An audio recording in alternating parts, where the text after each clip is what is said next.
Ayun na nga, good day mga Kalab TV. Ito na yung pinakahinahantay natin, yung pag-harvest sa mga palay. So, nagsimula kami ngayong umaga at pinag-uusapan na nila Papa saan pa dadaanin yung ating reaper. So, ito yung mga aanihin natin, gagapasin mamaya. So, mas masarap yan kapag may kape. Ito, pinag-uusapan namin dito nila Ninong kung paano namin dadaanan yung mga palayan mamaya. So, syempre, nakikape na rin ako. Tapos, tinignan ko na rin yung pares ng manok niya dito. O, yan, di ba? Ang gaganda, di ba? At ito na nga, sinuyod na nga namin yung daraanan kasi kailangan, wala kaming masagasaan na hindi dapat na aanihin pa. So yung pinagdidiskusyon na nila kung saan tayo dadaan. Kasi kanina, nagsimula na rin sila doon sa naunang palayan, sa bungad. Kasi nga naman, ang kailangan daanan nito bago yung sa atin. So, hindi na nagtagal, napagdiskusyon na nila sa nasusunod na daraan.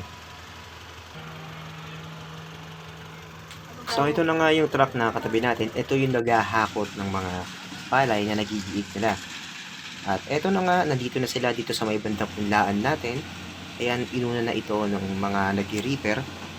So, siya nga pala guys, ito yung first time ko makakita kung paano inaani yung palay. O ito yung balon natin sa may bandang gawing kanan. At si Kid, bumaba siya ng reaper. Napansin ko itong si Kid, ginagawa niya, sinusuyod niya yung mga palay na hindi na giik ng ating reaper. Inilalagay niya ulit din sa daraanan para, ang alam ko para ano yata yan masuyod pa. So ito nakikita ko yung mismong rotor niya. Ngayon ko lang talaga nakita yan guys.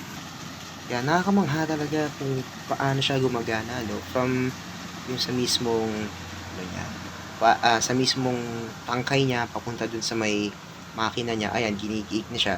Napupunta siya rito sa ayun dinidispose yung mga ano niya, yung mga hindi kailangan na parts. Tapos yung mga sako, may taga-prepare na yung mga nakasakay doon na nag-aasikaso, nilalagay nila sa sako yung mga palay na nagigiling na.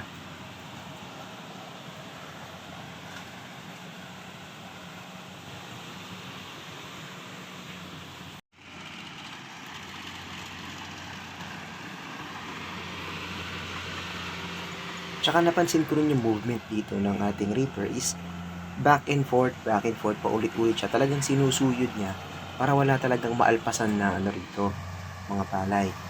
So, ito na nga, nakita ko na yung unang sako, ayan, yung unang sako na napuno nila.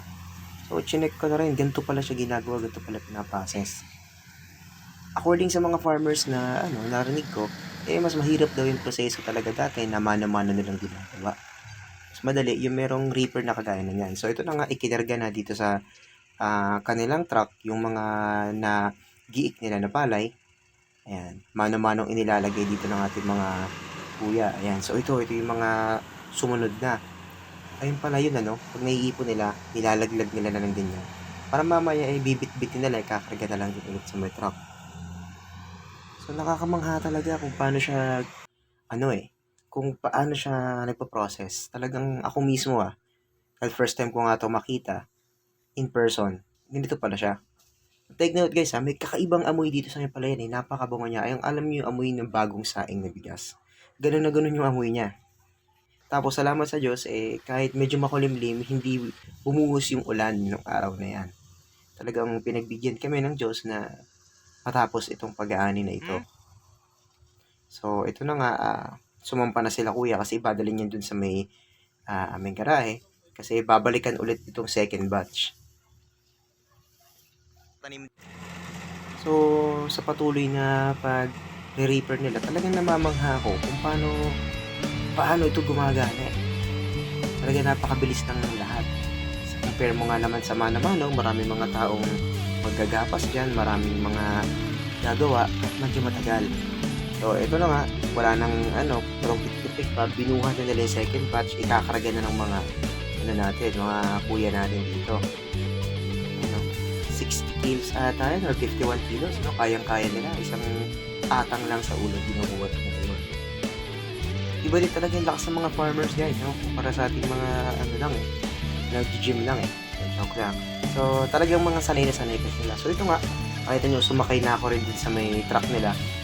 Iba yung feeling napakataas mo wala sa ground.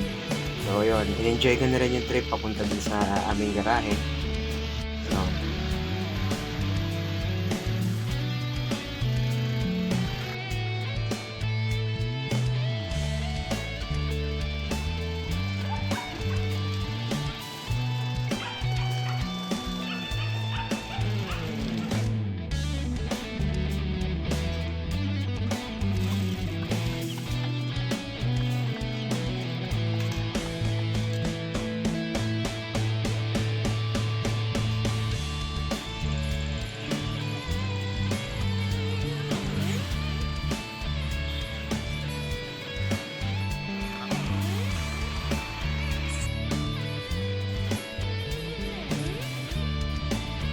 At hindi na nagtagal, hinakot na at dineliver na itong ating mga palay doon sa bentahan ng palay. So yun, nakita nyo ini-inspection na ito ni Kuya gamit yung pamboriki ba ang tawag dyan. Itong kanyang mga kasamahan. Hinakot na rin itong mga bigas natin. OS ng mga palay pala. So yun, nakikita nyo rito, tinitimbang yan. Almost weighing 1,200 kilos ang tinimbang kanina, no? At ito na nga, inoobserbahan ko kung paano nila kamada yung mga sako. Ang galing yun, napakabilis lang nilang ginagawa. So, ito, habang nag-aantay tayo matapos ang pagtitimbang yan, binibidyoan ko rin siyempre yung digital weighing scale nila. So, ito na nga, natapos yung pagkakamada nila, natimbang na rin, pupunta na